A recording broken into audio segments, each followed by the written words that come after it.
துலாம் ராசிக்கார அன்பர்களே, துலாம் ராசி அப்படிங்கிறது ஒரு ஆன்மீக ராசி அப்படின்னு சொல்லலாம். அதே மாதிரி ஒரு தாய்மையுடைய ராசி அப்படின்னு சொல்லலாம். இந்த துலாம் ராசியில் இருக்கிறவங்களுக்கு வரக்கூடிய காலகட்டங்களில் ஒரு அம்சமான காலகட்டம் நடக்க போகுது. வரக்கூடிய 12 நாட்களில் மிகப்பெரிய சாப விமோச்சனம் பெறப்போகக்கூடிய ஒரு முக்கியமான ராசிகளில் இந்த துலாம் ராசி ஒன்று.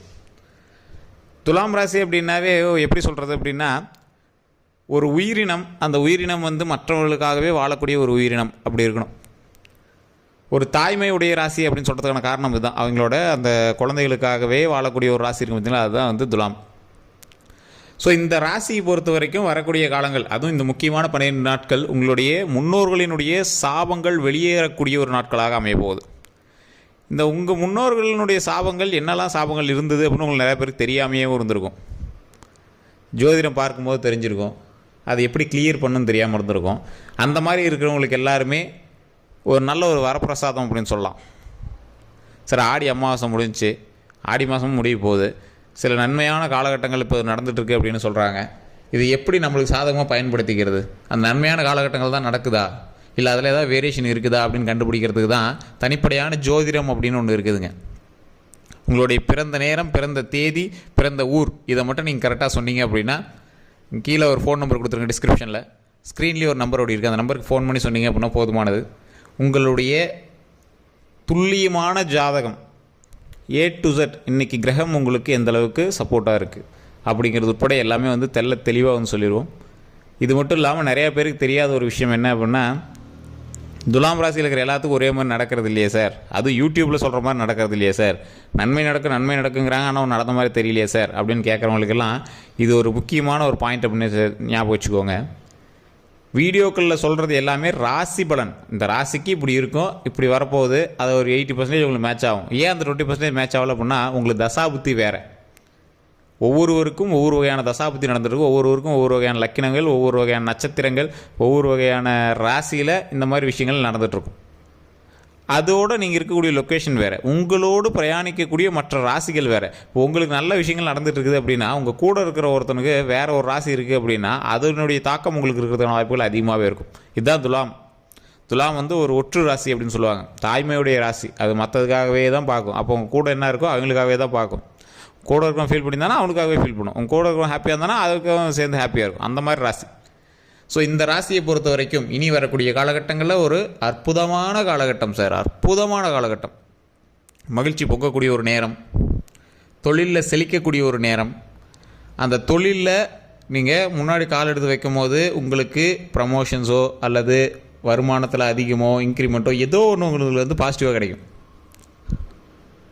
சின்ன சின்ன விஷயங்கள்னால உங்களுடைய தொழிலில் சின்ன சின்ன டிஸ்ட்ராக்ஷன்ஸு, உங்களை ட்ரான்ஸ்ஃபர் பண்ணுறது, இந்த மாதிரி இடமாற்றங்கள், இல்லை உங்கள் கூட இருக்கிறவங்களை ட்ரான்ஸ்ஃபர் பண்ணுறது, உங்கள் கூட வேலை பார்த்துட்டு ட்ரான்ஸ்ஃபர் பண்ணுறது, அந்த மாதிரி விஷயங்கள் நடந்துட்டு தான் இருக்கும். இருந்தாலும் உங்களுக்கு தொழில் ரீதியான விஷயங்களில் கௌரவம் அதிகம், குடும்ப ரீதியான விஷயங்களில் மகிழ்ச்சி அதிகம். இந்த மாதிரி தருணங்களில் இந்த துலாம் ராசிக்காரர்களுக்கு சின்ன சின்ன நெருக்கடிகள் இருக்கிறதான வாய்ப்புகள் இருக்குது. இதை பண்ணியே ஆகணும், அதை செஞ்சே ஆகணும், இந்த நிலத்தை வாங்கியே ஆகணும், இந்த கேஸ் விஷயங்கள்லாம் சமாளிச்சே ஆகணும். அந்த மாதிரி இந்த ராசிக்காரர்களுக்கு வரக்கூடிய நாட்கள் பொக்கிஷம் அப்படின்னு சொல்கிறத விட இன்னொரு வகையிலையும் சொல்லலாம்.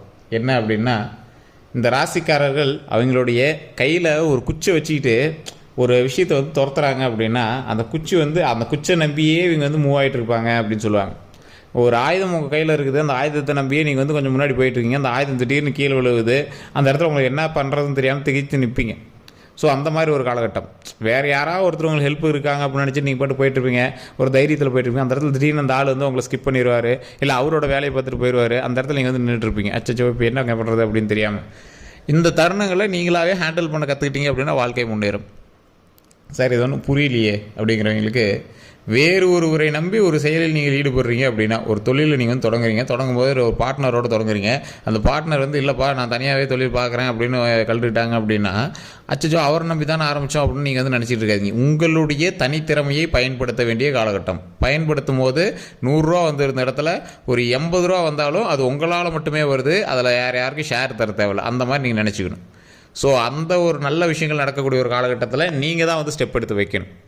இப்போ நீங்கள் வணங்க வேண்டிய முக்கியமான தெய்வம் திருப்பதி ஏழுமலையான். திருப்பதி ஏழுமலையானை வணங்கும் போது உங்களுடைய வீட்டிலே வச்சு உங்களை திருப்பதி ஏழுமலையானோட புகைப்படத்தை வச்சு வணங்கினாலும் சரி, அல்லது கோவில்களில் இருந்து நீங்கள் போய் கோயிலில் எப்பயும் போல என்ன சார் நான் இந்த வருஷம் வந்து கோயிலுக்கு போய்ட்டுருவேன், அதனால் கண்டிப்பாக நாங்கள் வணங்கிக்கிறேன் அப்படின்னாலும் சரி, இல்லை உங்களுடைய தொழில் செய்யக்கூடிய இடத்துல திருப்பதி ஏழுமலையானுடைய புகைப்படம் வச்சு ஒரு துணியில் ₹1 காயினை வச்சு அதை முடிஞ்சு மஞ்சள் துணியில் முடிஞ்சு அதை முன்னாடி வச்சுட்டு ஓம் திருப்பதி ஏழுமலையானே போற்றி, ஓம் திருப்பதி ஏழுமலையானே போற்றி, ஓம் திருப்பதி ஏழுமலையானே போற்றி அப்படின்னு மறக்காமல் கமெண்ட் செக்ஷன் முட்டை பதிவிட்டுட்டு அங்கே ஃப்ரீ டைமில் 11 முறை தினம் 11 முறை நீங்கள் வந்து அந்த திருப்பதி ஏழுமலையானுடைய பெயரை உச்சரித்தால் மிகப்பெரிய லாபம் கிடைக்கும்.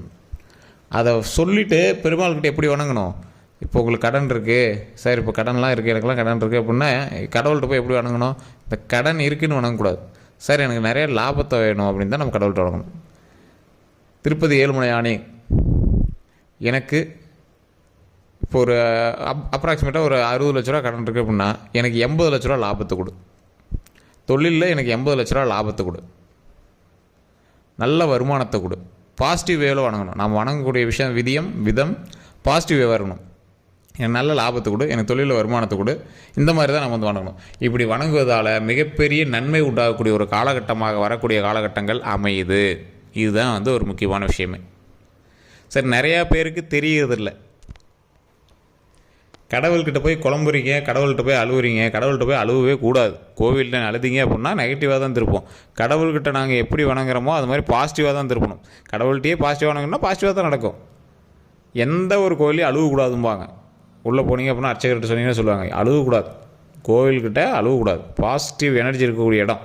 அந்த இடத்துல நீங்கள் என்ன நினைக்கிறீங்களோ அது நடக்கணும் அப்படிங்கிறதா தான் ஊருக்கு ஒரு கோயிலை கட்டி அது லா ஆஃப் அட்ராக்ஷன் அப்படிங்கிற மெத்தடில் ஒவ்வொரு கோயிலும் மனித உருவத்தில் ஒவ்வொரு ஆகம விதியின்படி அமைச்சிருக்காங்க. அதில் போய் நீங்கள் என்ன கேட்குறீங்களோ அது நடக்கும். அதை நல்ல விதமாக கேளுங்க, நல்லவங்களோட போய் கேளுங்க. எந்த ஒரு விஷயத்தை கேட்டிங்க அப்படின்னாலும் அந்த விஷயம் வந்து துல்லியமாக நடக்கும். மன வருத்தத்தோடு போகக்கூடாது, மன இன்பத்தோடு போகணும். இல்லை சார் மன வருத்தம் இருக்குன்னா தானே சார் கோயிலுக்கே போகிறேன், என்ன சார் பேசுகிறீங்க அப்படின்னா அந்த மன வருத்தத்தை கோவிலில் போய் காட்டக்கூடாது. என்ன கிடைச்சா நல்லா அந்த மன வருத்தம் தீரும், அதை சொல்லி கேளுங்க, நன்மைகள் நடக்கும். தொழிலில் நல்ல ஒரு வினோதமான வருமானம்னா இத்தனை நாள் பார்த்துருப்பீங்க, அந்த தொழிலில் பெருசாக லாபம் கிடைச்சிருக்காது, திடீர்னு லாபம் கிடைக்கும். சார் இப்போ நீங்கள் உங்களோட ஃபேமிலியே ஏதாவது தொழில் தொடங்கியிருப்பாங்க, அதுக்காக நீங்களும் சப்போர்ட் பண்ணிகிட்டு இருப்பீங்க. திடீர்னு பார்த்தா அது இன்னும் ரொம்ப லோவாக ஓடிட்டு இருக்கும், என்னன்னே தெரியல அப்படின்னு நீங்கள் வெயிட் பண்ணிட்டு இருக்கும்போது திடீர்னு ஒரு வருமானம் வந்து பிடிக்கும். சூப்பர்ப்பா, திடீர்னு வருமானம் பிடிச்சிச்சு அப்படிங்கிற மாதிரி இருக்கும். அப்போ உங்களுடைய டார்கெட்டை அச்சீவ் பண்ணுவீங்க.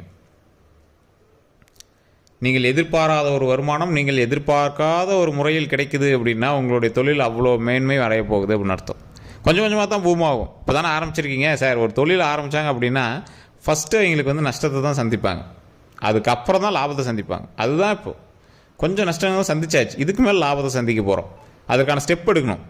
ஃபஸ்ட்டு எந்த அளவுக்கு பூஸ்டப்பாக நீங்கள் இறங்குனீங்களோ அந்தளவுக்கு இப்போ பூஸ்டப்பாக வந்து ஸ்டெப் எடுக்கிறது வைங்க. இல்லை சார் டெய்லி கையிலேருந்து அமௌண்ட் போடுறோம் சார். நீங்கள் வேலை வாங்குகிற இடத்துல இருக்கீங்க, வேலை செய்கிற இடத்துல இல்லை. துலாம் ராசிக்காரர்கள் வேலை வாங்குகிற இடத்துல இருக்கிறீங்க. நிறைய பேருக்கு தெரியும், உங்களுக்கே தெரியும், இந்த ராசிக்காரர்கள் ஒரு வினோத ராசி, தெய்வத்தினுடைய நேரடி தொடர்புடைய ராசி, குலதெய்வத்தினுடைய அதீத அன்பான ராசியில் இந்த துலாம் ராசி தான் ஒன்று. ஸோ இந்த துலாம் ராசிக்காரர்கள் நீங்கள் குலதெய்வத்தை வணங்கினால் குலதெய்வம் கூடவே வந்து நிற்கும். உங்களுக்கு சப்போர்ட்டுக்கு உங்கள் அப்பா அம்மா பக்கத்தில் இருக்கிற மாதிரி. சார் அப்பா அம்மா தான் சார் ஒவ்வொரு டைம் இது பண்ணுறாங்க அப்படின்னா குலதெய்வம் உங்களுடைய முன்னோர். நீங்கள் என்ன மாதிரி போகணுமோ அந்த மாதிரி உங்களை வந்து சப்போர்ட் பண்ணுவாங்க. ஸோ அதை மைண்டில் நல்லா வச்சுக்கிட்டு அதற்கு தகுந்தாறு போல் நீங்கள் ஸ்டெப் எடுத்தீங்க அப்படின்னா மிகப்பெரிய நல் வரங்களை கிடைக்கக்கூடிய ஒரு காலகட்டமாக அமையும். இது மட்டும் இல்லாமல் நிறையா பேருக்கு சில கேள்விகளும் இருக்கும். சார் சின்ன சின்ன கேள்வி எனக்கு இருக்குது. இந்த கேள்வி என்ன அப்படின்னா, துலாம் ராசிக்காரர்களுக்கு சில சாப விமோசனம் கிடைக்கும் அப்படின்னு சொல்கிறாங்க. சாப விமோசனம் இந்த டைமில் எப்படி சார் கிடைக்கும்? நீங்கள் உங்களுடைய முன்னோர்களுக்கு செய்யக்கூடிய விஷயத்தில் இருக்குது. சார் நீங்கள் குலதெய்வம் கோயிலுக்கு போகாமல் இருக்கீங்க அப்படின்னா கண்டிப்பாக போயிட்டு வரக்கூடிய ஒரு நேரம். அப்படி இல்லையா, எந்த கோவில் பக்கத்தில் இருக்கோ அங்கே முதியோருக்கு ரொம்ப முடியாமல் இருக்காங்கல்ல, அவங்களுக்கு ஒரு வேஷ்டியோ இல்லை சேலையோ, இல்லை 2 பேர் இருக்காங்க அப்படின்னா 2மே வாங்கி அதில் எங்களுக்கு தேவையான 100 பணம் வச்சு அங்கே கொடுத்து வழிபட்டு எங்கிட்ட ஆசீர்வாதம் வாங்கிட்டு வரணும். இல்லாதவர்களுக்கு ஒன்று கொடுத்து அங்கே மன மகிழ்ச்சியோடு எங்களுக்கு வயிறு நிறைய ஏதாவது சாப்பாடோ இல்லை ஏதாவது ஒரு டீப்னியில் போட்டு போங்க சார், தயிர் சாதம், எலுமிச்சை சாதம், இல்லை தக்காளி சாதம், இது ஏதாவது ஒன்று போட்டு போயிட்டு அதில் ஒவ்வொரு கரண்டி வலிச்சு கொடுங்க. அது அவ்வளோ நன்மை கிடைக்கும். அந்த நன்மை எந்த அளவுக்கு வந்து பாசிட்டிவ் வைப்பாருன்னு உங்களுக்கு தெரியாது, அந்த அளவுக்கு பாசிட்டிவ் வைப்பை கொடுக்கும். வாழ்க்கையில் முன்னேறுவதற்கு இது ஒரு ஸ்டெப்புங்கிறது இதனால் தெரியாமல் போச்சு அப்படிங்கிற அளவுக்கு அது வந்து பாசிட்டிவ் வைப்பை கொடுக்கும். ஸோ இந்த விஷயங்கள் எல்லாமே கண்டிப்பாக ட்ரை பண்ணி பாருங்கள். உலகளாவிய அனைத்து மக்களும் இறைவனை வணங்குவதை எப்படி வணங்குவதுன்னு தெரியாமல் வணங்கிட்டு இருக்கிறாங்க. கஷ்டங்களை தீர்ப்பதற்கு ஒரு ஆள் இருக்காங்க அப்படிங்கிறது தெரியுது, ஆனால் அவர்கிட்ட எப்படி சொன்னால் அந்த கஷ்டங்கள் தீரும் அப்படிங்கிறது தெரியல. ஏதோ ஒரு வகையில் கஷ்டங்கள் தீரும்போது கடவுள் காப்பாற்றிட்டு அப்படின்னு நினைக்கிறாங்க. கடவுள்கிட்ட பாசிட்டிவ் வைப்பாக நீங்கள் வேண்டிங்க அப்படின்னா கண்டிப்பாக பாசிட்டிவ் வைப்பாக நடக்கும். லா ஆஃப் அட்ராக்ஷன் இந்த உலகத்தில் மிகப்பெரிய சக்தி அதுதான். ஸோ நான் முன்னாடி நான் சொன்னதான், இறை வழிபாடு கண்டிப்பாக பண்ணுங்கள். இந்த 12 நாட்கள் கவனமாக பண்ணுங்கள். முடிஞ்ச அளவுக்கு அந்த முன்னோர்களுக்கு செய்யக்கூடிய விஷயங்களை இல்லாத சில முதியோர்களுக்கு செஞ்சு அதன் மூலமாக நன்மையை தருவதற்கு ஒரு சூப்பரான ஒரு காலகட்டம். ஸோ அதை கண்டிப்பாக பண்ணுங்கள்.